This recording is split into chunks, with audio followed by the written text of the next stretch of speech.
మిత్రులకు నమస్కారం. తెలుగు సాహిత్యంలో ఒక ప్రభంజనంలా తెలుగు సమాజాన్ని కమ్మేసినటువంటి రచయితల్లో చెప్పుకోవాల్సిన పేరు చలం. గుడిపాటి వెంకటాచలం. మొన్నే మే 18వ తేదీన ఆయన జయంతి జరుపుకున్నాం. 1894లో ఆయన జన్మిస్తే 2024వ సంవత్సరం నాటికి ఆయన మనం 130వ జయంతి అనుకోవచ్చు. విచిత్రం ఏమిటంటే చలం అప్పటి కాలంలో స్త్రీ స్వేచ్ఛ గురించి, స్త్రీలు వంటింట్లో లేదంటే సంసార కూపంలో ఎలా క్షోభిస్తున్నారో చెప్పిన రచనలు ఆ రోజుల్లో సంచలనం. ఆ రోజుల్లో చాలా ఇళ్లలో చదవనిచ్చేవారు కాదు. అలాంటిది ఈ మధ్య ఈ తరం వారు కూడా చలానికి కనెక్ట్ అయి ఉన్నారు అని ఎలా తెలిసిందంటే, ఆకాశవాణిలో రేడియో జాకీలకు ఒక క్లాస్ తీసుకోవడానికి వెళ్ళినప్పుడు అక్కడ మే 18న చలం జయంతి అని ఎంతమందికి తెలుసు అని ప్రశ్న వేసినప్పుడు వాళ్ళు ఒక అమ్మాయి చెప్పింది, మాకు ఒక గ్రూప్ ఉందండి, మేము అందులో చాలా తెలుగు పుస్తకాలు చదువుతాం, మొన్ననే మైదానం చదివాం. ఎట్లా అంటే మా ఇంట్లో మా నాన్నగారి నుంచి ఆ చదివే అలవాటు ఉంది, అలా చలం గురించి మేము తెలుసుకోవటం, చలం నవలల గురించి మా మిత్ర బృందం అంతా కూడా చదివామన్నప్పుడు ఆశ్చర్యం వేసింది. అప్పటి చలం మైదానం వచ్చే సంవత్సరానికి 100 సంవత్సరాలు, మైదానం నవల వెలువడి 100 సంవత్సరాలు అవుతుంది. 1925లో రాసిన నవల 2025 సంవత్సరం నాటికి 100 సంవత్సరాలు పూర్తి చేసుకుంటుంది. చలం ఇంతగా ప్రభావితం చేసినటువంటి చలం గురించి కొన్ని విశేషాలు మీకు పంచుకుంటాను. కథ కూడా చదవాలని ఉంది, వీలైతే చదువుతాను. ముందుగా సరే, స్త్రీ స్వేచ్ఛ గురించి ప్రస్తావించిన రచయిత. చలం ప్రత్యేకత ఆయన వచనం, ఆయన రచనలో ఉండేటువంటి ఒక సౌకుమారత్వం, ఒక సౌందర్యం, అద్భుతమైన ప్రోజ్, అద్భుతమైన వచనం చలం గారిది. ఆయన పిఠాపురం మహారాజా కళాశాలలో చదువుకుంటున్నప్పుడు తెలుగునాట బ్రహ్మ సమాజ స్థాపకులైనటువంటి రఘుపతి వెంకటరత్న నాయుడు గారి బోధనల పట్ల ఆయన ఆకర్షితులయ్యారు. అలా బహుశా ఆయన భావాలన్నీ బ్రహ్మ సమాజ భావనలే. ఆయన నవలల్లో మైదానం, శశిరేఖ, దైవమిచ్చిన భార్య, బ్రాహ్మణికం, అరుణ మొదలైనవి ఉన్నాయి. ఇక నాన్ ఫిక్షన్లో మ్యూజియంస్ ఉన్నాయి, ప్రేమలేఖలు, గీతాంజలి అనువాదం గొప్పగా ఉంటుంది. చలం మ్యూజియంస్ గురించి చాలా గొప్పగా చెప్తారు. అంటే మ్యూజియంస్ అనేది ఆంగ్ల పదం, దానికి నేరుగా ఒక పదం లేదు తెలుగులో. ఒక మాటలో చెప్పాలంటే ఒక లోతైన ఆలోచన అని అనుకోవచ్చేమో. ఈ మ్యూజియంస్ 1937లో వీణ అనే పత్రికలో అచ్చవటం మొదలయ్యాయి. దాదాపు 55 వరకు వచ్చాయి. చలం తన మనసులో ఏముందో స్వచ్ఛంగా చెప్పినటువంటి ఆలోచనలు మ్యూజియంస్ అంటారు. తర్వాత కాలంలో చలం గారు రమణాశ్రమంకి వెళ్ళిపోయారు. అక్కడ ఆయన భగవద్గీతకి చక్కటి వివరణ రాశారు. ఇది చలం గారికి వచ్చినటువంటి విశేషాలు. చలం గారు రాసినటువంటి అనేక కథలు ఉన్నాయి. గొల్లపూడి మారుతిరావు గారు 100 ఏళ్ల తెలుగు కథకు వందనాలు పేరిట HMTలో ఒక ధారావాహిక చేస్తున్నప్పుడు చలం గురించి కూడా ప్రస్తావించారు. దుర్గా జానకిరాణి గారితో చలం, ఆయన తాతయ్య అవుతారు, వారితో ఒక ఇంటర్వ్యూ చేశారు. అందులో సుశీల కథని పొందుపరిచారు. చాలా పెద్ద కథ, చదివే ప్రయత్నం చేస్తాను, విని ఎలా ఉందో మీరు చెప్పాలి. కథా శీర్షిక సుశీల, రచన చలంగా అందరికీ తెలిసిన గుడిపాటి వెంకటాచలం. నారాయణప్ప గారిది కొత్త పద్ధతుల ఇల్లు, బ్రాహ్మలే అయినా ఇల్లు పైనుంచి చూడడానికి యూరేషియన్ల ఇల్లులాగా ఉంటుంది. వరండాకి ముందు తడికలు, తొట్లలో మొక్కలు, గోడలకి సీనరీల పటాలు, పట్టు సోఫాలు, పేము కుర్చీలు, గాజు గున్నెల్లో పువ్వులు చాలా అందంగా ఉంటాయి. మనుషులు అట్లానే ఉంటారు.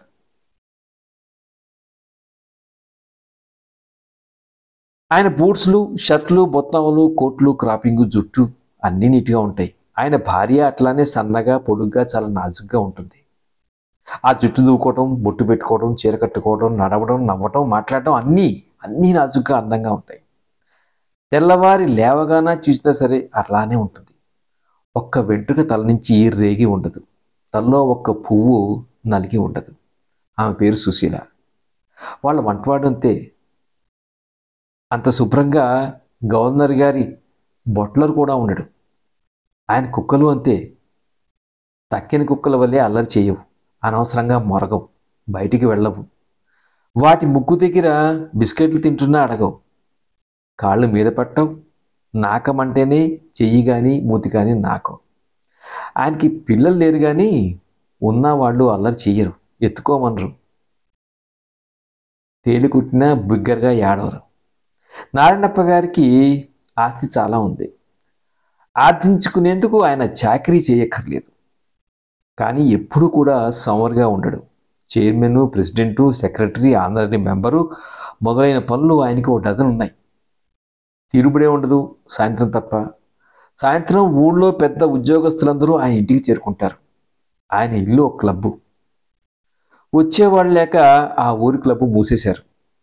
ఏ ఉద్యోగస్తుడు ఆ ఊరు కొత్తగా వచ్చినా నారాయణప్ప గారి స్నేహం కోరి వెతికి చేసుకుంది 1 గంట నిలవడు.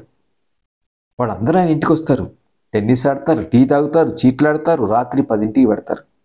సుశీల్ కూడా వాళ్ళందరితో కలిసి ఇంట్లో తిరుగుతుంది. వాళ్ళకి షేక్ హ్యాండ్ ఇస్తుంది, టీ ఇస్తుంది, న్యూస్ పేపర్ సంగతులు చర్చిస్తుంది, వాళ్ళతో కూర్చునే ఉంటుంది వాళ్ళు వెళ్ళిందాక. ఆ కాలంలో న్యూస్ పేపర్లు చాలా హడావిడి చేస్తుండేవి. సత్యాగ్రహం, రౌలట్ యాక్టు ఇవన్నీ అయిపోయి పంజాబ్ వతల కాలం వస్తుంది.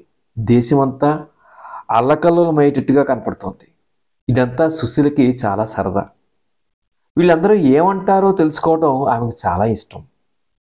నారాయణప్ప గారు ఈ గవర్నమెంట్ ఉద్యోగస్తులనే కాక ఊళ్ళో అందరినీ ఎరుగును. వీళ్ళ ఉద్దేశాలే కాక లోకమంతటి ఉద్దేశాల సంగతి తెలుసు అతనికి. అందుకనే అతనికి ఉద్యోగస్తులకి చాలా పెద్ద వాదనలు జరిగేవి. కానీ సుశీల ఊహలు చాలా మట్టుకు గవర్నమెంట్ ఉద్యోగస్తుల వల్ల ఏర్పడ్డవే. ఆమె స్త్రీ గనక ఊళ్ళో తిరగదు, విశాలమైన దృష్టి లేదు. నారాయణప్ప గారికి సుశీలకి మత కుల పట్టింపులు లేవు. మీరెవరంటే బ్రాహ్మణం అంటారు కానీ ఆ బ్రాహ్మణికం ఎక్కడుందో గుర్తుపట్టడం చాలా కష్టం.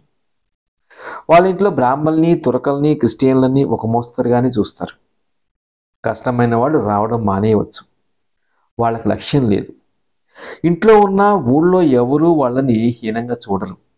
వాడిని భోజనానికి పిలుస్తారు, వాళ్ళ ఇంటికి పెడతారు. ఆయన పిలిస్తే చాలు ప్రతివారికి గొప్పే. నారాయణప్ప గారికి ఉన్న పలుకుబడి, మర్యాద ఎవరికీ లేవు. కానీ వీపు వెనకాల గుసగుసలు ఎవరికి తప్పుతాయి, ఎంత గొప్పవాళ్ళైనా మంచివాళ్ళైనా.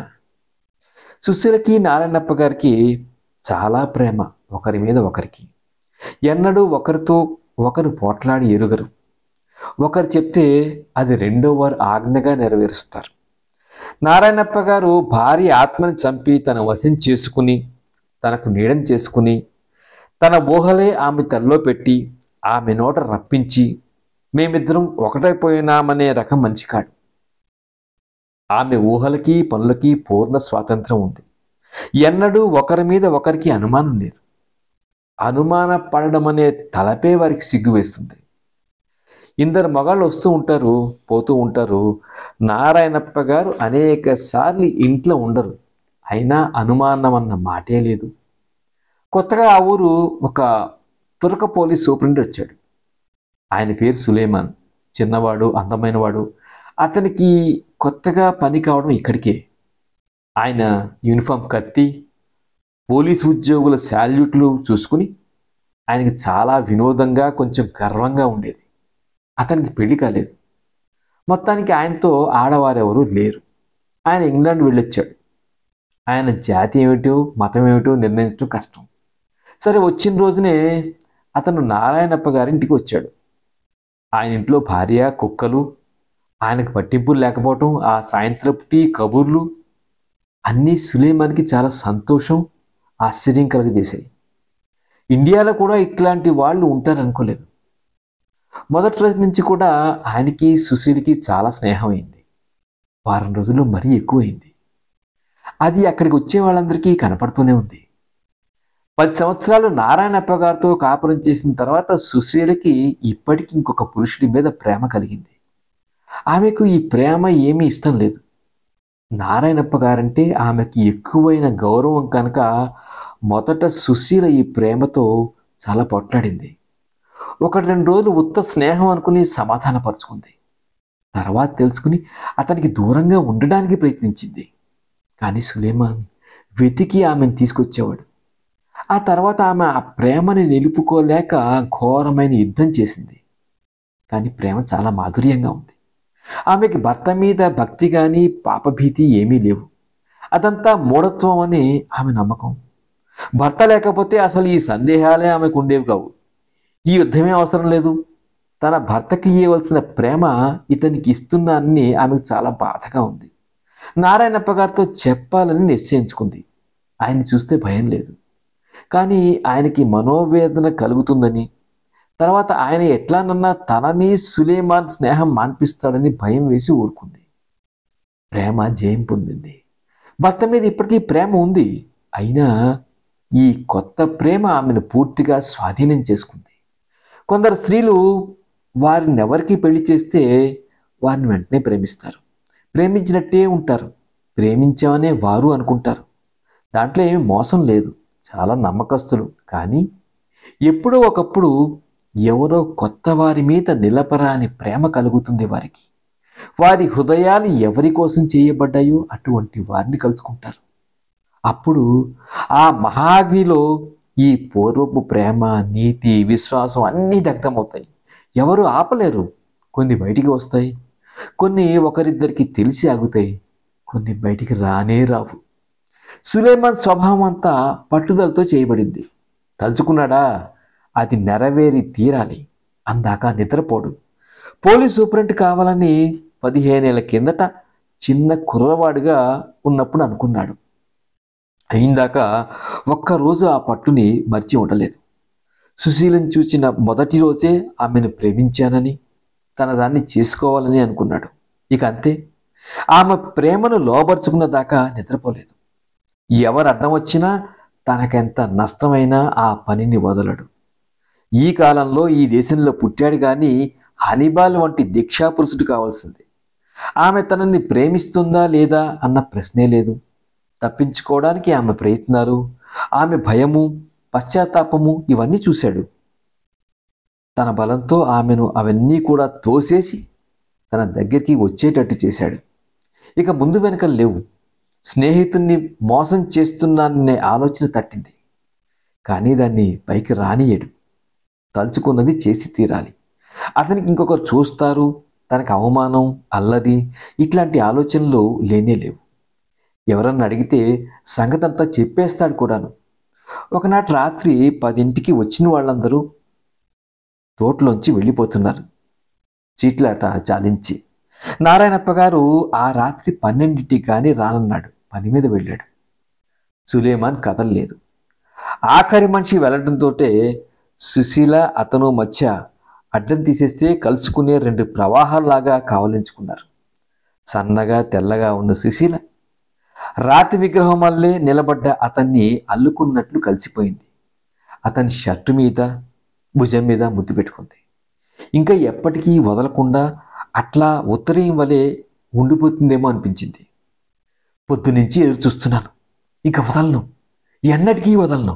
ఇన్నాళ్ళు, ఇన్ని సంవత్సరాలు నాకు కనపడకుండా ఎక్కడున్నావు? నిన్ను ఇంక వదలను. ఎట్లా పెడతావు వెళ్ళు.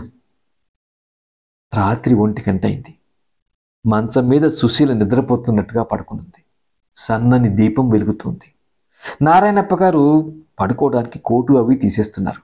సుశీల జవాబు లేదు. వచ్చి మంచం మీద కూర్చుని సుశీల మీదకి వంగి మొహం తనకేసి ప్రేమతో తిప్పుకున్నాడు. చెంపల నిండా కన్నీళ్లున్నాయి.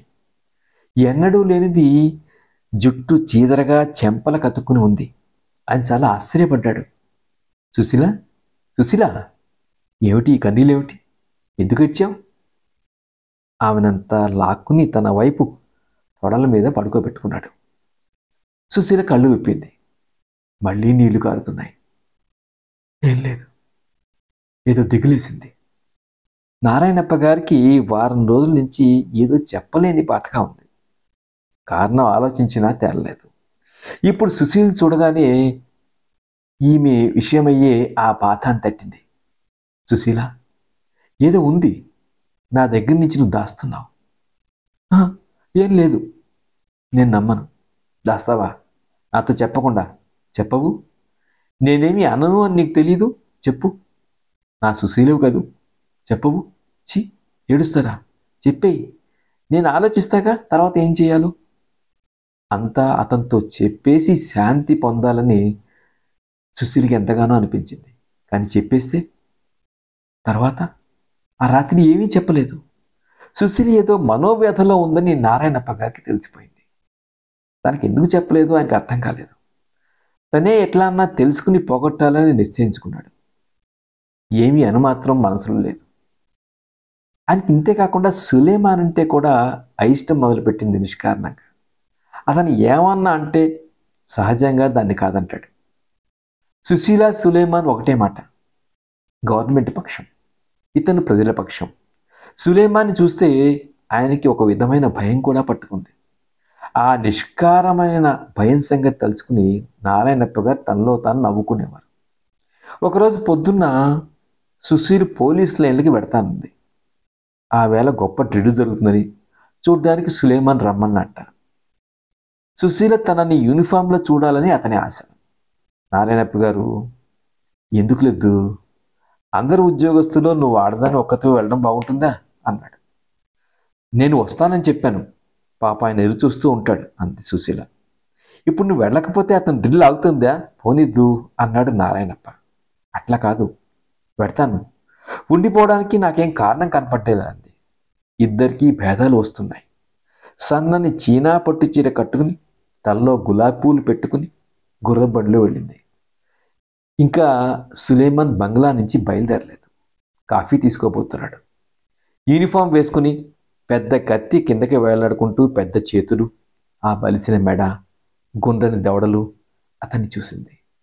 ఎంత బాగున్నావు ఈ డ్రెస్సులో, ఈ డ్రెస్సులోనే ఏదో అందం ఉంది, నాకు తప్ప ఇంకెవ్వరికీ కనపడదు. నీకు కనపడాలనే నిన్ను రమ్మన్నాను. అందరూ సోల్జర్లు కావాలంటుంది నాకు. ఆ కత్తి, ఆ తుపాకీ ఎంతమందిని చంపేయచ్చు? ఎవ్వరూ అడ్డం చెప్పలేరు కదూ. పూర్వం యుద్ధాలు చేసి యోధులు జ్ఞాపకం వస్తున్నారు నేను చూస్తే. ధర్మం నిలబెట్టే మహారాజులాగా ఉన్నావు. అన్యాయం, నీచత్వం కత్తికి వనకాల్సిందే. ఏమిటి ఇవాళ కైవైనావు? ప్రేమ మారుస్తుంది, సామాన్య మానవుల్ని దేవతల్ని చేస్తుంది. అవును, నేను యోధుడినైతే యోధుడికి జయమిచ్చే దేవత నువ్వు అని మోకరించి ఆమె చెయ్యిని ముద్దు పెట్టుకున్నాడు. నా చెయ్యిని చెరుకు ముక్కలాగా నవిలేయగలనుకుంటా ఆ దవడలతో. ఎక్కడిది నీకింత బలం? చారు మజ్జిగ తాగితే బలం వస్తుందా? నేను కూడా మీ ఎంత లావుగా ఉంటే బాగుండేదాన్ని. ఉండవు. నాకు సన్నని వాళ్ళని చూస్తే ఇష్టం. నా మెడలో హారాల్లాగా ఉండాలి వాళ్ళ చేతులు. నా బలాన్నంతా ఆ బలహీనంతో మృత్యుందు కట్టేయాలి. నీకు? నాకు ఏమిష్టమో నీకు తెలియదా ఏమి ఇట్లా ఉంటే అని అతని నడుము చుట్టూ చేతులు పోనిచ్చింది. ఈ బలమంతా, అధికారం అంతా, పొగరంతా నాదే కదూ, నీదే. కానీ ఇది బలమే కాదు. నీ చేతుల్లో ఓడిపోయే మా బలమే బలం. ఏ తుపాకుల దెబ్బలనో తప్పుకుంటాం, కానీ ఈ కళ నుంచి, ఈ పెదవుల నుంచి, ఈ మాధుర్యం నుంచి. సుశీల ఆ రోజు ఇంటికి మధ్యాహ్నం 3ంటికి వచ్చింది. తర్వాత త్వరలోనే నారాయణప్ప గారికి అనుమానం తట్టడం మొదలుపెట్టింది. వాళ్ళ మొహాలే చెప్పాయి అతనికి. కానీ అతను చూడతలుచుకోలా. ఆరితేనే దొంగలు, మొనగాళ్ళు తప్పు చేసి దాచుకోగలరు, కానీ నిర్మల స్వభావాలు దాచలేరు. అందులో సులేమాన్ దాచడానికి ప్రయత్నించడు. ఒకరిద్దరు స్నేహితులు నారాయణప్ప గారితో కొంచెంగా సూచించారు. అయినా ఆయనకి నిశ్చయం లేదు. సాధారణమైన భర్తల వలె దాక్కుని దొంగ వేషాలు వేసి వాళ్ళిద్దరినీ కలిపి ఏం చూస్తారో చూసి సాధించే రకం కాదు. ఆయన మనసు బాధిస్తోంది, కానీ తను మాత్రం నీచమైన పని చెయ్యలేడు. ఇంతలో దేశాన్నంతా ఊగించేసే నాన్ కోఆపరేషన్ వచ్చింది. దేశానికంతా ఆదేశంపై ఆదేశం వస్తుంది. అందరికన్నా ముందు నారాయణప్ప గారి మనసులో ఆ విషయాలు కలవరం కలిగించాయి. ఏదో తమ పొట్ట కోసం పనితే పాడుపడే వాళ్ళకన్నా తమ స్వంత పనిలేని వాళ్ళని ప్రతి ఉద్యమం ముందుగా కదులుతుంది. ఏమి దొరుకుతుందా కొంత హడావిడి చేయడానికి అని వాళ్ళు చూస్తూ ఉంటారు. ఏదో ఒక గోల లోకంలో జరుగుతూ ఉంటేనే కానీ వాళ్ళు బతకలేరు. దేశమంతా వాళ్ళ పనులు వాళ్ళు చూసుకునేవాళ్లే. అయితే ఇన్ని కాన్ఫరెన్సులు కాంగ్రెస్లు నిలబడతాయా? వెంటనే తన సూట్లు మళ్ళు పంచులు మానేసి ఖద్దరు కడ్డం మొదలుపెట్టాడు. ఇంటి నిండా పంచంజాతి నౌకర్లను పెట్టాడు. గోడలకి గాంధీ పటాలు తగిలించాడు. మునుపటి అందమే షోకే, కానీ ఇప్పుడు ఈ రకం. ఏ మీటింగ్లో చూసినా అతనే, ఏ ప్రొసిషన్లో చూసినా అతనే ముందు. గవర్నమెంట్ను గురించి అతి తీవ్రంగా మాట్లాడతాడు. కొందరు గవర్నమెంట్ నౌకర్లు భయపడి ఆయన ఇంటికి రావడం మానేశారు. కానీ సులేమాన్ మానలేదు. ఒకరోజు రాత్రి చీకట్లో నీళ్లకుండి దగ్గర సుశీల, సులేమాన్ నుంచున్నారు. అమావాస్య చీకటి. నక్షత్రాలు చుట్టూ కళ్ళలాగా మెరుస్తున్నాయి. తెల్లని పువ్వులు కూడా కనపడటం లేదు. వాళ్ళిద్దరూ రహస్యంగా మాట్లాడుకుంటున్నారు. నేను ఇంకా ఇక్కడికి రావడానికి కూడా వీలుండకపోవచ్చు. నువ్వు వచ్చి నాతో ఉండిపోవాలి. నా నౌకరీ పోయిందిలే, కానీ నిన్ను వదలను. రావు సుశీల, రావాలి, తప్పదు. ఎట్లా రాను? ఆయన ఎట్లా వదలను? వీల్లేదు. ఎందుకు వీల్లేదు? వచ్చేయి. నేను ఇక్కడికి రాను. ఇట్లా రావడం నాకు బాగుండలేదు. ఆయన మొహం చుట్టానికి సిగ్గేస్తుంది. ఈ చీకటిలోంచి తప్పించుకుని బయటపడదాం. అయితే ఈ ఊళ్ళోనే మనమిద్దరూ కలిసి ఉండడమా? నాకు ధైర్యం చాలుతుందో లేదో. అధైర్యపడతావా? ఏ విషయంలోనైనా పడవచ్చు, కానీ భయపడి ప్రేమ జీవనాన్ని పోగొట్టుకుంటారా? సరే, ఆలోచిస్తా సంగతి. 4-5 రోజులు కానీ తొందరే ఉంది. ఈ కొత్త ప్రేమ వచ్చిన తర్వాత ఆ ఇంట్లో ఉండడం అర్థహీనంగా కనపడుతోంది. దేనికోసం తనకి ఉండటం? కానీ వెంటనే వెళ్ళడానికి ధైర్యం చాలటం లేదు. సులేమాన్ వెళ్ళిపోయిన తర్వాత కూడా ఆ కుండీ ఒడ్డుని అట్లానే నుంచిని ఆలోచిస్తోంది. ఇంతసేపు నారాయణప్ప గారు ఇంట్లోనే ఉన్నారు. వీళ్ళిద్దరూ ఇక్కడ ఉన్న సంగతి ఆయన తెలుసు. సులేమాన్ వెళ్ళిపోయిన బూట్స్ చప్పుడు విన్న తర్వాత చీకట్లో వెనకాలే వచ్చి సుశీల భుజం మీద చెయ్యి వేశాడు. చూడకుండానే వెనక్కి వంగి మెడ మీద చేతులు వేయడానికి వెతుకుతూ, సుశీల, మళ్ళీ ఎందుకు వచ్చావు అంది. మెడ కనపడలేదు. నారాయణప్ప గారు సులేమాన్ కంటే పొట్టి. వెనక్కి తిరిగి చూసింది. నారాయణప్ప గారు కావలించుకున్నారు. నాతో చెప్పవు? ఇప్పుడన్నా చెప్పకూడదు? ఎందుకలా లోపల కుళ్ళుతావు? నాతో చెప్పేస్తే ఆ బాధ తప్పకుండా పోతుంది. ఇన్నాళ్ళు ఆనందంగా జీవించాం. ఇప్పుడు నీ హృదయం ఇలా వేరు చూసుకుంటావా? నా మీద నమ్మకం లేదు? చెప్పు. వద్దు, నన్ను అడగండి. నేను అనుభవిస్తోంది చాలు. మిమ్మల్ని కూడా ఎందుకు బాధ పెట్టడం? తెలియవలసినప్పుడు తెలియనే తెలుస్తుంది. అప్పుడు నీకు సహాయం చేయగలనో లేదో ఆలస్యం చేసి పాడు చేసుకుంటున్నావు. ఏదో మహాభ్రమలో నీకు అనుకూర్చుకోవడానికి బలములేమి వ్యామోహంలో పడి క్షోభపడుతున్నావు.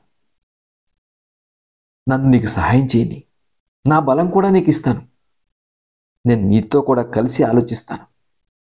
ఒక్క ఆత్మతో పెరిగామే, ఏం చేశానని నా మీద నీకు నమ్మకం లేకపోవటం? పోనీ ఆలోచించు. ఎన్నాళ్ళైంది నువ్వు నాతో మనసిచ్చి మాట్లాడి? నా మీద ప్రేమ పోయిందా? నేను నీకేం ద్రోహం చేశాను? మీరు కాదు, అంతా నేనే. నన్ను అలా ముట్టుకోకండి. నేను పనికిరాను, తగను. వెళ్ళండి. మీకే తెలుస్తుంది అంటున్నానుగా, వెళ్ళండి. నారాయణప్ప గారు కొంచెంసేపు ఊరికే ఉన్నారు. ఇక నిశ్చయం చేసుకుని అడిగేశారు. నేను నమ్మలేదు. ఇప్పటికీ నాకు నమ్మకం లేదు. చాలా రోజులు అనుమానమే రాలేదు. నేను రానియలేదు. కానీ ఇప్పుడు అనుమానంగానే ఉంది. నిజం చెబుతామని అడిగేస్తున్నాను. 2 చేతులతో మొహం పెట్టుకుని ఆ గట్టుని ఆనుకుని సుశీల ఏడ్చింది. నా కోపం అనుకోకు, విచారపడకలా. కానీ ఇలా సంగతులు జరగటం మాత్రం నాకు ఇష్టం లేదు. నేను పనిచేసే పవిత్రమైన ఉద్యమం ఏమిటి? నా ఇంట్లో జరిగే సంగతులు ఏమిటి? మొదటి నుంచి ఏం జరిగిందో చెప్పేస్తావా? చెప్పను, చెప్పలేను. చెప్పితే చాలా మంచిది. అందరి మళ్ళీ నేను శిక్షించడం, కేకలు వేయడం అవి చేస్తాననుకో సుశీల. నీ మీద నాకు ఇంకా ప్రేమ పోలేదు. అంతా మర్చిపోయి పూర్వమల్లేనే ఉందాం. చెప్పు. చెప్పను. అయితే పోన్లే, ఇక ముందు మానేస్తావా? ఏమో చెప్పలేను, ప్రయత్నిస్తాను. నా శక్తికి మించిపోయింది కనుక లోబడ్డాను. అది ఏమైనా కానీ ఈ ప్రకారం ఇక్కడ జరగటం నాకు ఇష్టం లేదు. సరే, ఆయన్ని ఇక్కడికి రావద్దంటాను. సుశీల ప్రతిరోజు సాయంత్రం సులేమాన్ బంగళాకి వెళ్ళి రావడం మొదలుపెట్టింది. నారాయణప్ప గారు గట్టిగా వీల్లేదని పట్టుపట్టారు. ఇంకా ఈ పద్ధతి సాగదని తెలుసుకుని 3 రోజుల్లో అతనితో ఉండటానికి వస్తున్నానని సులేమాన్తో చెప్పేసింది. ఇవన్నీ జరుగుతూ ఉండగా ఈ లోపల నాన్ కోఆపరేషన్ చాలా ఎక్కువైంది. విద్యార్థులు బళ్ళు మానేస్తున్నారు. లీడర్లు కోర్టులకు వెళ్ళటం లేదు. వార్తాపత్రికలు ఉద్యమం దినదినము బలమవుతున్న సంగతి చాటుతున్నాయి. ఎవరికి చేత అయినట్లు వారు త్యాగం చేస్తున్నారు. ధనమిచ్చేవారు, సొమ్ములిచ్చేవారు, కాలమిచ్చేవారు, శక్తినిచ్చేవారు, సౌఖ్యాన్నిచ్చేవారు, ఎవరికి చేతనైంది వారు అర్పించుకుంటున్నారు. ప్రతి వారి హృదయంలోనూ దేశభక్తి అంకురిస్తోంది. ఏమవుతుందా అని ప్రతివారు ఎదురు చూడటమే. 31న డిసెంబర్లో ఏదో మార్పు జరిగిపోబోతోంది అని ఆబాల గోపాలం నమ్మేశారు. అందులో ఆ ఊళ్ళో ముఖ్యంగా ఈ హడావిడి చాలా ఎక్కువగా ఉంది. భజనలు, కీర్తనలు, మీటింగ్లు, ప్రొసిషన్లు, లెక్చరర్లు, సమ్మెకట్లు, హర్తాళాలు ఎగిరిపోతున్నాయి. వీటికంతా నాయకుడు నారాయణప్ప గారు. ఎప్పుడూ ఆయన ఇంటి నిండా నాన్ కోఆపరేషన్ మనుషులు పొద్దునుంచి సాయంత్రం దాకా ఆ మాటలే, ఆ పనులే. కుర్చీలు, సోఫాలు మూలపారేశారు. చెరకాలు, మగ్గాలు పెట్టారు. సుశీలకి ఇదేమీ అంటలేదు. ఆమె ఊహలన్నీ సులేమాన్ ఊహలు. పూర్వం అయితే నారాయణప్ప గారితో ఈ సంగతులన్నీ చెప్పేసేది. కానీ ఇప్పుడు ఆయనతో సరిగ్గానన్నా మాట్లాడటం లేదు. ఈ పనులన్నీ కూడా ఒట్టి భేషజమని, నిరర్ధకమని, పనిలేని వాళ్ళు, మూఢనమ్మకం కలవాళ్ళు, దురాత్మాభిమానం కలవాళ్ళు ప్రోత్సహించి చేయిస్తున్నారని సులేమాన్ చెప్పాడు. సుశీలకు కూడా అలానే కనపడింది. నారాయణప్ప గారి గొప్పతనం, భావనోత్యం సుశీలకి తెలుసు. కానీ ఆయనకి ప్రజల మీద ఉండే అనుభక్తి, ఆయన స్నేహితుల ప్రోత్సాహము ఆయన్ని చెడగొట్టి ఈ ఉద్యమంలో చేర్చాయని ఆమె అభిప్రాయపడింది. కానీ జరిగే సంగతులను చూస్తున్న కొద్దీ తను సులేమానును తక్కిన తమ స్నేహితులను తప్పు అభిప్రాయపడ్డారేమో అని ఆమెకు సందేహం కలగడం మొదలైంది. నిజమైన త్యాగము, దీక్ష, సంతోషంగా కష్టపడడానికి సిద్ధం కావడం, ఇవన్నీ చూసి ఆమె కొత్తగా ఆలోచించుకోవడానికి మొదలుపెట్టింది. ఒకరోజు సాయంత్రం సులేమాన్ దగ్గర నుంచి వచ్చేటప్పటికి ఇల్లంతా గల్లంతుగా ఉంది. వచ్చేవాళ్ళు, పోయేవాళ్ళు గుంపులు గుంపులుగా కూడి నారాయణప్ప గారితో మాట్లాడేవాళ్ళను. అక్కడ ఎవరినో అడిగింది ఏమిటి అని. అతను ఆశ్చర్యపోయినాడు. మీకు తెలియనే లేదండి, నారాయణప్ప గారిని కోర్టుకి 20వ తారీఖున సమన్ చేశారు. ఎందుకు? రాజద్రోహపు మాటలు మాట్లాడారని, ప్రజలని దౌర్జన్యానికి పురికొల్పారని, రోడ్ల వెంబడి ఖద్దరు అమ్మారని. అయితే ఇంకేముంది? ఈయన జామీన్ ఇవ్వరు కదా, కఠిన శిక్ష వేస్తారు. సుశీల మెట్లెక్కి తన గదిలోకి పరిగెత్తుకు వెళ్ళింది. ఖైదు, నారాయణప్ప గారికి ఖైదు. తనతో చెప్పనే లేదే. ఎందుకు చెప్పాలి? ఆయనెవరు, తనెవరు? పాపం ఆయన ఈ గోలలు పడుతుంటే తను తనకేమీ అక్కర్లేనట్లు సౌఖ్యపడాలని చూస్తోంది కాదు. ఆయన మాత్రం ఎవరు సౌఖ్యపడుతున్నారు? ఈ ఖైదులకు వెళ్ళడం దేనికి? ఈ మాటలన్నీ మాట్లాడమన్నది ఎవరు? పైగా జామీన్ ఇయ్యనని అంటం దేనికి? ఏమి లాభం? ఈ పనులన్నీ పోనీ పూర్వమైతే పని లేని వాళ్ళందరికీ ఏదో పని అనుకోవచ్చు ఈ ఉద్యమం. కానీ ఖైదులోకి పంపేటప్పుడు అదే పిచ్చా? అలానే కూర్చుని చాలాసేపు ఆలోచించింది. ఆయన ఇవన్నీ ఎందుకు చేస్తున్నారో తెలుసుకోవాలని నిశ్చయించుకుంది. ఆయన జీవితం తన జీవితం ఎంత వేరైనాయి. ఆయన్ని ఖైదులో పెట్టకపోతుంటే తన ఇంట్లోంచి పారిపోవాలని చూస్తోంది కాదు. 3 రోజులుగా అదే పనిగా కూర్చుంది. యంగ్ ఇండియా చదవటం, చదివి తక్కిన వాళ్ళతో మాట్లాడి దేశ స్థితి, ఈ ఉద్యమం అవసరం, అర్థము గ్రహించింది. తన భర్తని అన్యాయంగా సమన్ చేస్తున్నారు అనుకుంది. ఖద్దరు బట్టలు కొంది. తనకున్న బట్టలన్నీ పట్టు చీరలతో సహా బయట రోడ్డు మీద తగలేసింది. ఖద్దరు బట్టలు అమ్మేవాళ్ళు, లెక్చర్లు ఇచ్చేవాళ్ళు, స్త్రీలు ఉన్నారని తెలిసి వాళ్ళతో కలిసి పని మొదలుపెట్టింది. ఖద్దరు బట్టల మూటలు మోసుకుని వాళ్ళందరితో కలిసి సులేమాన్ బంగళాకెళ్ళి అతన్ని కొనమని అడిగింది. నవ్వి అదేదో జోక్ అనుకుని, ఎన్ని కొనమంటావు అన్నాడు. అన్నీ కొనమంది. కొనేశాడు. నవ్వుతున్నాడన్న మాటే గాని సుశీల్లో ఈ మార్పు చూసి అతని మొహం వెలవెలబోతోంది. సుశీలకి జాలేసి సాయంత్రం వస్తానని చెప్పి వెళ్ళిపోయింది. సాయంత్రం ఎప్పటి మళ్ళీనే వెళ్ళింది. నాన్ కోఆపరేషన్ గురించి ఇద్దరికీ చర్చ జరిగింది. ఈసారి సుశీల అతను చెప్పిందంతా ఒప్పుకోలేదు. తను చేసే పని చేసి తీర్తాను అంది. నారాయణప్ప గారి సంగతి ఏదో తేలిందాకా సులేమాన్ దగ్గర ఉండిపోవడానికి రానని, వచ్చి చూసిపోతూ ఉంటానని ఒప్పించింది. సుశీల తన ఉద్యమంలోకి ప్రవేశించడం నారాయణప్ప గారికి చాలా సంతోషం కలిగించింది. ఇక సులేమాన్తో సంబంధం మానుకుంటుంది అని కూడా అనుకున్నాడు. 20వ తారీఖున కోర్టు వారు నారాయణప్ప గారిని విచారించి వదిలేశారు. నారాయణప్ప గారు స్పెషల్ కాన్ఫరెన్స్కి ఉత్తర ఇండియా వెళ్ళారు.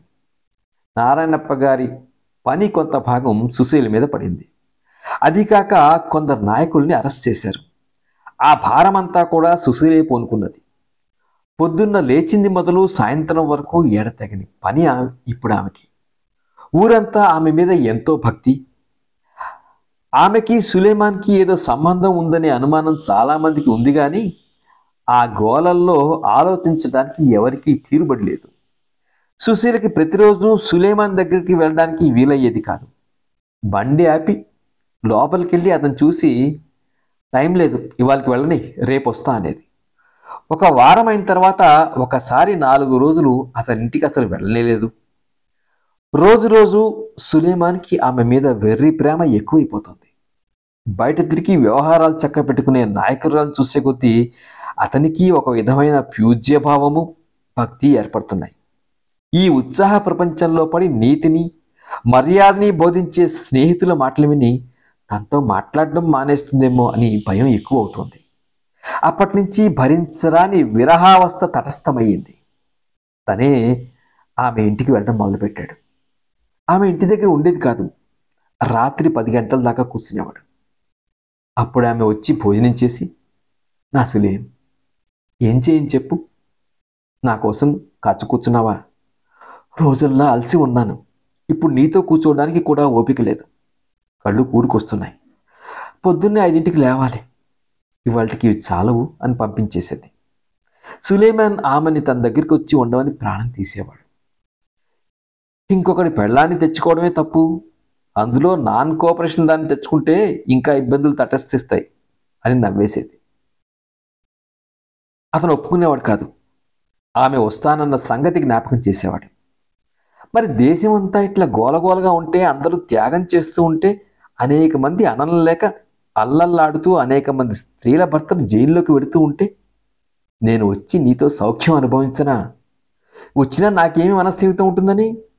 డిసెంబర్ 31వ తారీఖు అయిపోని మాకు స్వరాజ్యం వస్తుంది, నీకు ఈ పని ఊడుతుంది. మన ఇద్దరికీ పనే ఉండదప్పుడు. బతికినున్నాళ్ళు ఒకళ్ళనొకళ్ళని చూసుకుంటూ ఎదురుగా కూర్చోవచ్చు. నారాయణప్ప గారు వచ్చారు. సుశీల సులేమాన్కి కనపడమే మానేసింది. పొరుగుళ్ళకు వెళ్ళేది ఖద్దరు అమ్మడానికి. సులేమాన్ ఆ ఊళ్ళకు కూడా వెళ్ళేవాడు. ఎందరితోనో, మగవాళ్ళతోటో ఆడవాళ్ళతోనో ఉంటే ఆమె ఆ వైపు వచ్చిందాకా రోడ్డు మీద నుంచి తనని చూసి ఆమె చిరునవ్వు నవ్వితే ఎంతో గొప్పగా సంతోషించి మోటార్ సైకిల్ ఎక్కి వెనక్కి వచ్చేసేవాడు. నాన్ కోఆపరేషన్ పార్టీలు ఎక్కడెక్కడ తిరుగుతూ ఉన్న సులేమాన్ హాజరు. సుశీల ఊళ్ళో ఉన్నప్పుడు స్వరాజ్య ఆఫీస్ గుమ్మంలో కావిలి. మొదట తమని కనిపెట్టడానికి వస్తున్నాడని అందరికీ కోపంగా ఉండేది. పోలీసు వాడు, గవర్నమెంట్ బానిస, దేశద్రోహి, స్పై ఇట్లా అనేవాళ్ళు. కొద్ది రోజుల్లో అతని సంగతి కనుక్కుని నవ్వుకునేవాళ్ళు. సుశీల ఎప్పుడో ఒకప్పుడు అతని ఒంటరిగా కలుసుకునేది. సులేమాన్, నీకేం ఖిలాఫత్ మీద అభిమానం లేదు? ఎందుకు? నువ్వు ఈ గవర్నమెంట్ చాకరీ ఎందుకు మానవు? ఆ ఖిలాఫత్ తగలపండి, నాకేం కావాలి? నాకు కావాల్సిందల్లా నువ్వే నా మతం, నువ్వే నా ఖిలాఫత్, నువ్వే నా దేశం. నేను మానేయమంటే మానేస్తావా ఈ నౌకరీని?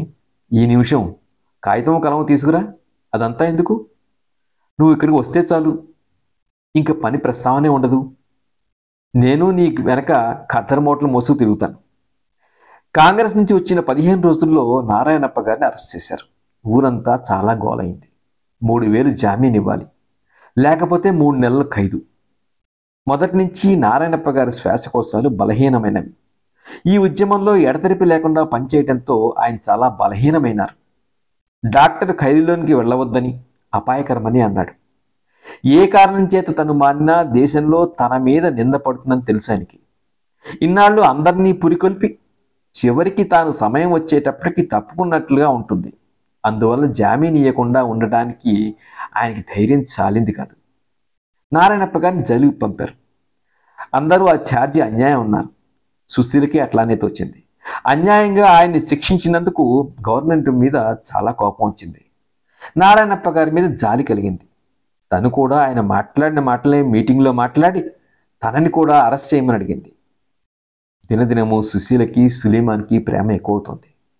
సుశీల పని ఎక్కువైన కొద్దీ, ఆటంకాలు ఎక్కువైన కొద్దీ వాళ్ళకి ఒకరినొకరు కలుసుకోవాలనే కోరిక కూడా ఎక్కువవుతుంది. సులేమాన్ సుశీల్ని తనతో ఉండమని అడుగుతున్నాడు. ఇంతలో డిసెంబర్ 31వ తారీఖు వచ్చింది, పోయింది. స్వరాజ్యం పని ఇంక మానే మరి, ఈ ప్రచారం, ఈ ముతకబట్టలు అన్నాడు సులేమాన్. సులేమాన్, దేశం నుంచి ఉద్యమం పోతే పోవచ్చు కానీ నా హృదయం నుంచి పోదు. దీనితో నా ఊహలు, నా బతుకు, నా వాంఛలు అన్నీ మారిపోయినాయి. ఇదివరకటి మనిషిని కాను. ఈ ఉద్యమం, ఈ త్యాగం అంతా వృధా కావచ్చు. దేశంలో ఏమీ ఉపయోగం లేకపోవచ్చు, కానీ ఒక జీవితానికన్నా గొప్ప ఉపకారం చేసింది. కొత్త ఆదర్శాన్ని, ఆనందాన్ని, ఆసక్తిని ఇచ్చింది. నిజం చెప్తున్నా, ఏమీ అనుకోకే. నీ మీద ఎన్నటికీ పోని ప్రేమ ఉంది నాకు.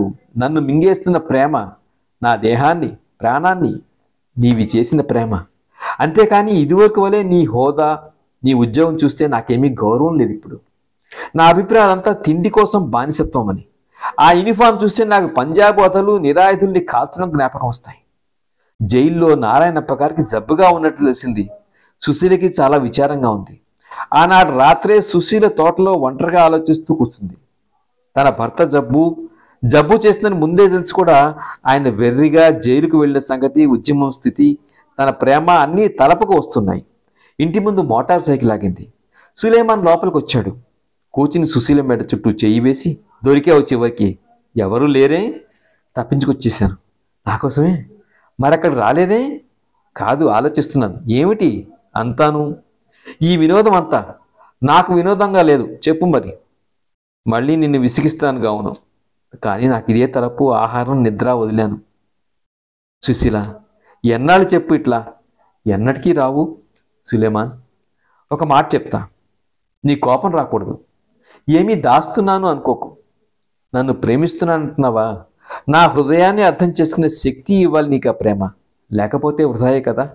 నీ మీద చెప్పలేని ప్రేమ నాకని ఇదివరకే చెప్పాను. రోజు రోజు అది ఎక్కువ అవుతుంది. నాకిక్కడ ఒక్క నిమిషం కాలు నిలవడం లేదు. అంతా నీ దగ్గర ఉండిపోవాలనే. నాకేం భయం లేదు. నాకు ఈ లోకం అక్కర్లేదు నువ్వు లేకుండా. ఇంక నేను బతకడం వ్యర్థమని నాకు పూర్తిగా తెలుసు. కానీ నారాయణప్ప గారు జైలుకి వెళ్ళింది మొదలు నేను ఆ విధంగా నీతో సంతోషంగా ఉన్న నిమిషం వల్ల నాకు సిగ్గేస్తుంది. అందులో విన్నావు కదూ, ఆయన జబ్బుగా కూడా ఉందిట. ఆయన ఈ దేశం కోసం, నీ కోసం, నా కోసం జైలుకి పెడితే ఆయన్ని వదిలి, ఆయన లేకుండా చేసి నేను నీతో సౌఖ్యం అనుభవించనా? నిన్ను చూడకముందు నారాయణప్ప గారికి నాకు ఎట్లాంటి ప్రేమ ఉండేదో నీకు తెలుసునా? నీ ప్రేమ వచ్చి నా జీవితంలోకి దాన్నంతటినీ ఒక్కసారిగా కూలతోసింది. నాకు దిగులు అనుకోకు. పోయిన ప్రేమ కోసం నేను పశ్చాత్తాపడటం లేదు. నీ పాదాల దగ్గర కూర్చోగలితే చాలు. ఆ పెద్ద చేతుల్లో ఊపిరి ఆడకుండా బిగిసిపోయి చచ్చిపోవాలని ఉంటుంది. కానీ మన ప్రేమ వల్ల ఆయన పడ్డ బాధ నువ్వు ఎప్పుడన్నా తలుచుకున్నావా? ఆయన హృదయం ఎట్లాంటిదో నీకు తెలియదు. నిన్ను బతిమాలుకుంటా సులేమాన్. నారాయణప్ప గారు వచ్చిందాకా నన్ను ముట్టుకోవద్దు. ఆయన రాగానే ఆయనతో చెప్పి నీ దగ్గరికి అసలు ఎప్పటికీ వచ్చేస్తాను. సరేనా? సరే. ఇంకా నేననేది ఏమిటి? నీకు తెలుసు కదూ ఈ 15 రోజులు ఎట్లా ఉంటుందో నాకు. కానీ నాకు భయంగా ఉంది. సంగతులు చూస్తే మన ప్రేమకి ఏదో ఒక ఆటంకం ఎప్పుడూ వచ్చేటట్టే ఉంది. ఈ నాన్ కోఆపరేషన్ ఇప్పుడే రావాలి, అందులో ఎన్నడూ లేనిది ఆడవాళ్ల మీద కూడా భారం పడాలి ఇప్పుడే. సరే తక్కనివన్నీ. నిజంగా వస్తావు కదూ? ఇంకా ఏమీ అభ్యంతరం చెప్పకుండా ఎన్నాళ్ళ మట్టి ఇట్లా దూరంగా ఉంచుతున్నావు? కథలో రాజకన్య వ్రతం అని వంకబెట్టి పోలిసెట్ని దూరంగా ఉంచినట్టు. అక్కడైతే ప్రేమ లేదు, ఇక్కడంతా నీదే. ఈ హృదయం అంతా నీదే సులేమాన్. నా మీద ఇంకా సందేహమా? నీ సంగతి అట్లా ఉంచు. నీ దగ్గరికి రాక ఇంకా నాకేముంది? నారాయణప్ప గారు జైల్లో విడుదలై ఇంటికి వచ్చారు. చాలా జబ్బుగా ఉన్నారు. డాక్టర్లు ఇదివరకే క్షయరోగపు చిహ్నాలు అన్నారు. ఇప్పుడు బాగా పరీక్ష చేసి అది క్షయరోగమేనని, జైల్లో పట్టుకుందని, కుదరడం చాలా కష్టమని, మదనపల్లి మొదలైన స్థలాల్లో ఉంచితే రోగి చచ్చిపోడు కానీ బతికునున్నాళ్ళు మంచం మీద నుంచి లేవడని చెప్పారు. 3 రోజులైంది. సాయంత్రం అయిపోయి మెల్లగా చీకటవుతోంది. తన బంగళా గదిలో బల్ల ముందు కూర్చుని అవసరమైన కాగితాలు చూస్తున్నాడు. చేతిలో సిగరెట్ ఉంది. బెల్లం మీద పెద్ద టేబుల్ లైట్ వెలుగుతోంది. సుశీల వచ్చి గుమ్మం దగ్గర నుంచుంది. సులేమాన్ చివాలన లేచి పరిగెత్తుకు గుమ్మం దగ్గరికి వెళ్ళాడు. సుశీల, వచ్చావా చివరికి? నువ్వు నన్ను ముట్టుకోకుండా దూరంగా కూర్చుంటేనే కానీ లోపలికి రాను. ఏమిటి? చెప్తాను, ముందట్లా కూర్చో. సుశీల కంఠం కన్నీళ్లలో వణుకుతోంది. ఇముడుకోలేని ఆదేశాలు ఆమెని కదిలించేస్తున్నాయి. తెల్లబోయిన మొహంతో కుర్చీలో కూర్చుని సులేమాన్ సుశీల వైపు వంగాడు. సుశీల కూర్చుంది. ఇద్దరి మొహాల మీద వెలుతురు పడుతోంది.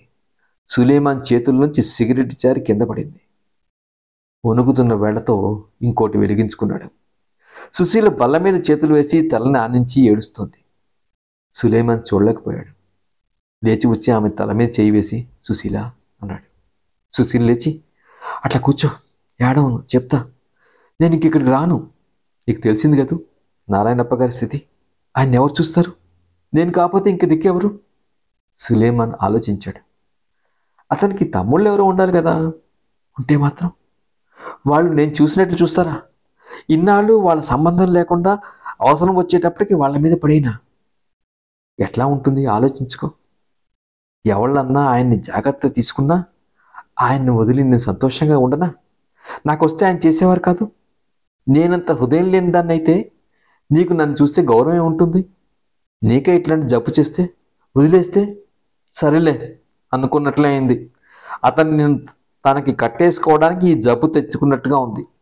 పోనీ నేనే వస్తూ ఉంటాలే, వీలున్నప్పుడే వస్తూ ఉండు. ఏం చేయను? ఆలోచించి అన్ని సంగతులు చెప్తాను. నాకు ఈ దెబ్బతో మతి పోయినట్టయింది.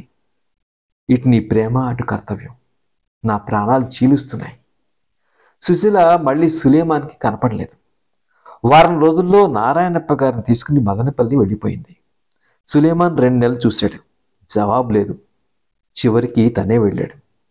పొద్దున్న 9ంటికి వాళ్ళున్న వార్డు దగ్గరికి చేరుకున్నాడు. ఒక చెట్టు కింద ఉన్న మంచం మీద నారాయణప్ప గారు నిద్రపోతున్నారు. మంచం పక్కన గుడ్డ కుర్చీలో సుశీల్ చదువుకుంటూ కూర్చునుంది. వెనక బల్ల మీద మందుబుడ్లు అవి ఉన్నాయి. ఆమెను చూసేటప్పటికీ అతని కాళ్ళు వణికాయి. కళ్ళ వెంబడి నీళ్లు వచ్చాయి. ప్రేమంతా ఒక్కసారి తిరగబెట్టింది. అట్లానే అక్కడ నించునిపోయినాడు. నారాయణప్ప గారు కొంచెం కదిలారు. సుశీల పుస్తకం అక్కడ పెట్టి లేచి దగ్గరికి వెళ్ళి దిళ్ళు సరిగా పెట్టింది. రోగంతో బాధపడుతున్న చంటి పిల్లల్ని అత్యంత ప్రేమగల తల్లి కూడా అంత శ్రద్ధతో చూసి ఉండదు. ఆమె కళ్ళలోంచి ప్రేమ, దయ ఒలిగిపోతున్నాయి. సులేమాన్కు సిగ్గేసింది. వెనకాలకి తిరిగిపోవాలి అనిపించింది. సంపూర్ణమైన నిరాశ కలిగింది. ఈ ప్రయాసంతా వ్యర్థమని తేలింది. సుశీలతో ఒక్క మాట మాట్లాడకుండా వెళ్ళడం ఎట్లా? దగ్గరికి నడిచాడు. ఆమె కళ్ళెత్తి చూసి మెల్లిగా చప్పుడు కాకుండా వచ్చింది రహస్యంగా. దూరంగా రా, రాత్రంతా నిద్రలేదు, ఇప్పుడే కళ్ళు మూశారు అంది. దూరంగా వెళ్ళిన తర్వాత ఎందుకు వచ్చావు అని అడిగింది. ఎందుకు? ఎక్కడ నిలుస్తుంది నా ప్రాణం? సుశీల కళ్ళ వెంబడి నీళ్లు కారాయి. పాపం ప్రతి నిమిషం నీ సంగతి తలుచుకుంటాను. నిన్ను ఎంత కష్టపడుతున్నాను. నేను లేకుండా నువ్వు ఎట్లా ఉంటావో నాకు తెలుసు. నిన్ను నాతో చెప్పకుండా వచ్చేసావు కదూ, ఏం లాభం? మళ్ళీ నిన్ను చూస్తే నా మనోబలం అంతా మాయమవుతుందని భయం వేసింది. చేయకూడదు అనుకున్నది ఏదో ఒకటి చేస్తాను. అందుకని పోనీలే, ఆలోచించి చెప్తానన్నావు. సులేం, నన్ను మర్చిపోలేవు, పెళ్లి చేసుకో, నా మాట విను. ఇట్లా ఎన్నాళ్ళు ఉంటావు? ఇదా నువ్వు చెప్పేది? ఎట్లా మర్చిపోను?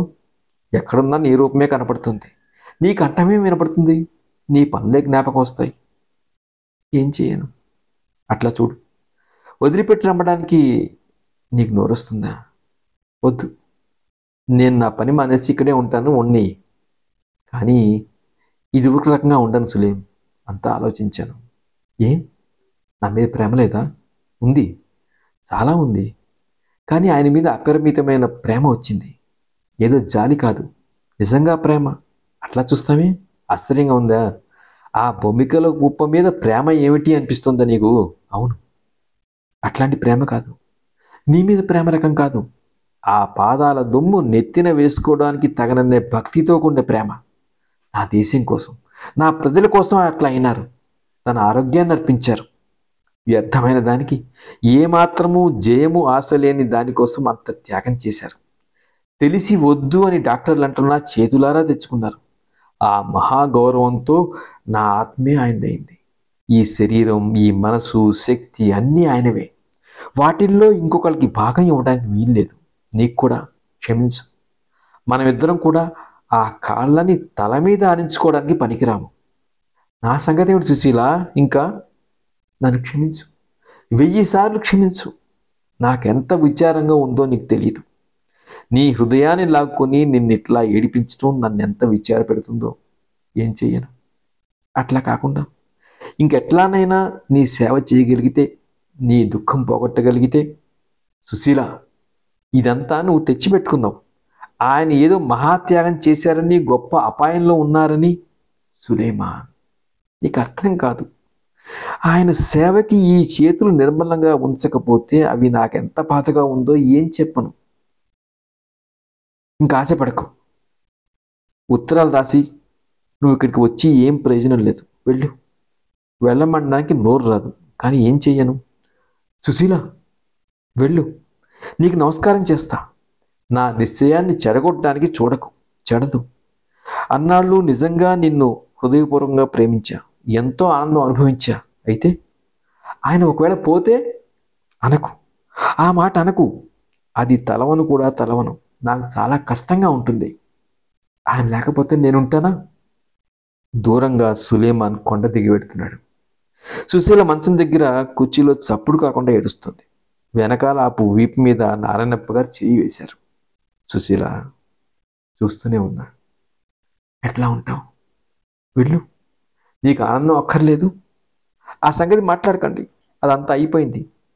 నిజంగానే నీకు దిగులుగా లేదా? ఉంది. అతను నా కోసం పడే బాధ కోసం దిగులేస్తుంది. నీకోసమా? నా కోసం నాకేమీ దిగులు లేదు. నేనే పవిత్రురాలనై మీ సేవ చేయడానికి తగి ఉంటే ఎంత బాగుండేది అనే దిగులు తప్ప ఇంకేమీ లేదు. మీకు దగ్గర ఉండటం, మీ సేవ చేయటం నాకు స్వర్గతుల్యంగా ఉంది. ఎవరికి లభిస్తుంది ఇట్లాంటి అదృష్టం? నా వంటి దాన్ని మీ సేవకు అంగీకరించినందుకు నాకు ఎంతో. నిజం నిజం, నేను జరిగిన దానికి ఏడ్చాను అంతే. ఇదండి చలంగారి సుశీల కథ. ఈ కథలో సుశీల సులేమాన్ల ప్రేమ కావచ్చు, అందులో ఉండే ఒక గిల్టీనెస్ కనిపిస్తుంది. నారాయణప్ప గారు నిస్వార్థంగా దేశ సేవ చేస్తుంటే, దేశానికి ఉద్యమంలో పాల్గొంటే సుశీల పడే వేదన చలంగారు అద్భుతంగా వర్ణిస్తారు. అందుకే ఆ పాత్ర కూడా ఆయన చాలా పేర్లు పెట్టచ్చు, సుశీల అనే పేరు పెట్టారంటారు. అప్పటి వరకు సులేమాన్ ప్రేమలో ఉన్న సుశీల ఎప్పుడైతే భర్త ఒక నిష్కామ సేవతో దేశ ఉద్యమంలో పాల్గొంటుంటే ఆమె ప్రేమంతా భర్త వైపు, అతని లక్ష్యం వైపు సాగిపోతుంది. అయితే ఈ సులేమాన్ సుశీల ఈ రెండు పాత్రల మధ్య ఉండేటువంటి ఒక స్ట్రగుల్, ఒక మానసిక ఘర్షణ, సంఘర్షణ, వీటిని అద్భుతంగా చిత్రిస్తూనే చలం గారు కథలో ఒక షిఫ్ట్ మనకు చూపిస్తారు. పెద్ద కథే, కానీ ఒక దృశ్యం చూసినంత అందంగా కథని ఆవిష్కరించడం అసలు చలం గారికి చెల్లింది. ఇదండి చలం గారి జయంతి సందర్భంగా ఒకసారి ఆయన గుర్తు చేసుకుంటూ ఆయన రాసిన కథ సుశీలని మీకు వినిపించే ప్రయత్నం చేశాను. ఈ ప్రయత్నం మీకు నచ్చినట్లయితే ఈ వీడియోని లైక్ చేయండి, షేర్ చేయండి. రేడియో రాంబాబు ఛానల్కి సబ్స్క్రైబ్ చేయండి. నమస్కారం. Thank you.